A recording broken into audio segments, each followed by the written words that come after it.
सास का महकता हुआ घर, एक हास्यपूर्ण कहानी। प्रस्तावना। सास बहू का रिश्ता सदियों से जटिल और दिलचस्प रहा है। कभी यह रिश्ते सौम्यता और समझदारी के उदाहरण होते हैं, तो कभी यह छोटे मोटे मजाकों और हास्य का कारण बन जाते हैं। यह कहानी एक ऐसे सास और बहू की है जिनकी जिंदगी में हंसी खुशी के पल और कुछ अजीबोगरीब घटनाएं घटती हैं। इसमें सास अपनी पुरानी शैली से बाहर निकलकर घर को महकाने के लिए नई नई तकनीकों को अपनाती है, लेकिन हर बार कुछ न कुछ अजीब हो जाता है। अगर आप अपनी माँ से प्यार करते हो और उनको हमेशा खुश देखना चाहते हो तो चैनल को सब्सक्राइब करो, लाइक करो, हर हर महादेव कमेंट करो। बहुत ही जल्द आपको खुशखबरी मिलेगी। प्लीज वीडियो को लास्ट तक जरूर देखें। अब आगे सुने कहानी की शुरुआत। सास बहू के रिश्ते के बारे में लोगों ने अक्सर कहा है कि वे जितने अलग होते हैं उतने ही दिलचस्प। और यह बात सुमित्रा और उनकी बहू रिया के रिश्ते पर पूरी तरह से लागू होती थी। सुमित्रा देवी, जो अब तक अपनी सास की सख्ती और रूढ़िवादिता से जुड़ी हुई थीं, अब अपने घर को महकाने के लिए कुछ नया करना चाहती थीं। वह यह चाहती थीं कि उनका घर हमेशा खुशबू से भरा रहे, ताकि हर कोई कहे, क्या बात है, यहाँ तो जैसे सारा घर महक रहा है। रिया, जो एक नई पीढ़ी की लड़की थी, हमेशा अपनी सास की आदतों और परंपराओं के साथ संघर्ष करती रहती थी। लेकिन फिर भी वह अपनी सास की ओर से किए गए छोटे मोटे प्रयासों का सम्मान करती थी। इस बार जब सुमित्रा ने महकते घर के लिए एक नई योजना बनाई तो रिया को विश्वास नहीं हुआ कि यह सचमुच हो रहा था।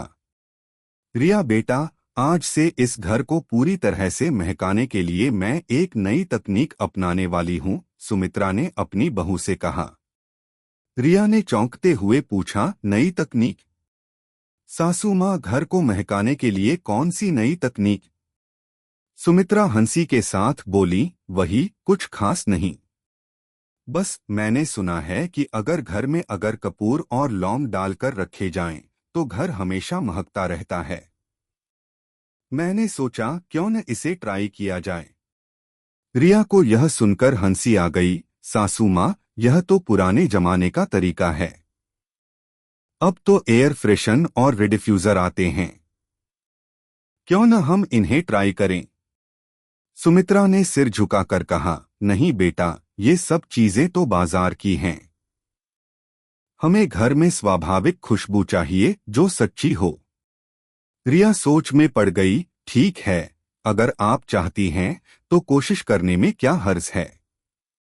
लेकिन ध्यान रखें, कहीं घर में महकते महकते कुछ और ही ना महकने लगे। सुमित्रा और रिया दोनों इस बातचीत के बाद अपने अपने काम में लग गए। सुमित्रा ने कपूर, लौंग और इलायची लेकर एक छोटी सी टोकरी में रख दी और उसे घर के विभिन्न हिस्सों में रखने का प्लान बनाया। रिया ने हंसते हुए सोचा, देखते हैं सासू माँ की ये पुरानी तकनीक क्या कमाल करती है। पहले दिन का हादसा। अगले दिन सुमित्रा ने कपूर और लौंग से भरी टोकरी को घर के अलग अलग कोनों में रखा। रिया ने सोचा, चलो देखती हूँ क्या होता है।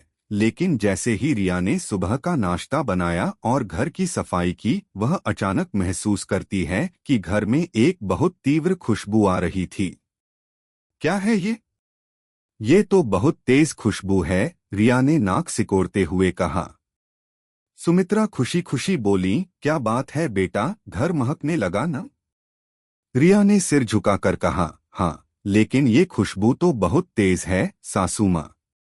लगता है घर में कोई मसाला पको रहा हो। सुमित्रा ने हंसी से कहा, अरे कुछ नहीं बेटा, यही तो है वो प्राकृतिक खुशबू जो हम चाहते थे। रिया ने फिर एक बार मुंह चिढ़ाते हुए कहा, सासू माँ, अगले दिन आपको कपूर और लौंग के साथ गिलोय और तुलसी का भी इस्तेमाल करना चाहिए। शायद इससे खुशबू थोड़ी हल्की हो। सुमित्रा को इस मजाक पर भी हंसी आ गई और उसने रिया की बात पर गौर नहीं किया। वह तो इस महकते घर के लक्ष्य पर अडिग थी। लेकिन यह महक धीरे धीरे एक नई समस्या बन गई। महकता हुआ घर और घरवालों की स्थिति। कुछ दिनों बाद घर के सभी सदस्य महकते महकते थक चुके थे। सुमित्रा देवी के कमरे में कपूर और लौंग की खुशबू इतनी तीव्र हो गई थी कि हर कोई घर से बाहर जाने की सोचता था। घर में हर एक को सिर में हल्का दर्द और गंध से बेचैनी महसूस हो रही थी। एक दिन रिया ने यह सोचा कि इस स्थिति से कैसे निपटा जाए। उसने सासू माँ को सच्चाई बताने की ठानी। रिया ने नर्म आवाज में कहा, सासू माँ, मुझे लगता है कि इस घर में महक तो बहुत आ रही है, लेकिन शायद यह थोड़ी ज्यादा हो गई है। क्या आप इसे थोड़ा कम कर सकती हैं? सुमित्रा ने थोड़ी देर सोचा और फिर बोली, क्या तुम्हें सच में लगता है कि यह ज्यादा है? हाँ, रिया ने कहा, अब तो हमें लगता है जैसे घर में कपूर का कारखाना चल रहा है। हर कोने से इतनी तीव्र खुशबू आ रही है कि कुछ समय बाद तो हमें अपनी नाक भी नहीं मिलेगी। सुमित्रा ने हंसी के साथ कहा, अरे बेटा, तुम तो बहुत डरपोक हो। कुछ भी नहीं होगा। घर को महकाने के लिए यही सबसे अच्छा तरीका है। रिया ने फिर एक अलग तरीका अपनाने का सोचा। अगले दिन उसने घर में कुछ सुगंधित तेल और एयर फ्रेशन का इस्तेमाल किया। जब सुमित्रा ने यह देखा तो वह चौंक गई। यह क्या किया तुमने रिया? रिया मुस्कुराते हुए बोली, सासू माँ, इस घर को महकाना जरूरी था, लेकिन अब यह महक थोड़ी हल्की और प्राकृतिक हो गई है, और यह भी अच्छे तरीके से हो रहा है। अंत और हास्यपूर्ण निष्कर्ष। सुमित्रा ने रिया की बात मानी और अगली बार कपूर और लौंग को थोड़ा कम कर दिया। लेकिन सास की पुरानी आदतें इतनी आसानी से नहीं बदलती। एक दिन सुमित्रा फिर से कपूर की टोकरी लेकर आईं और घर के हर कोने में रख दी। लेकिन इस बार रिया ने इस महकते हुए घर को अपने तरीके से हल्का कर दिया।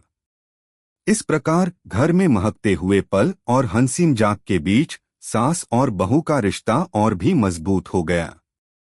सुमित्रा और रिया ने एक दूसरे से सीखा कि कभी कभी पुरानी परंपराओं में भी कुछ नया किया जा सकता है, और नई तकनीकों से भी कुछ पुरानी यादों को संजो लिया जा सकता है।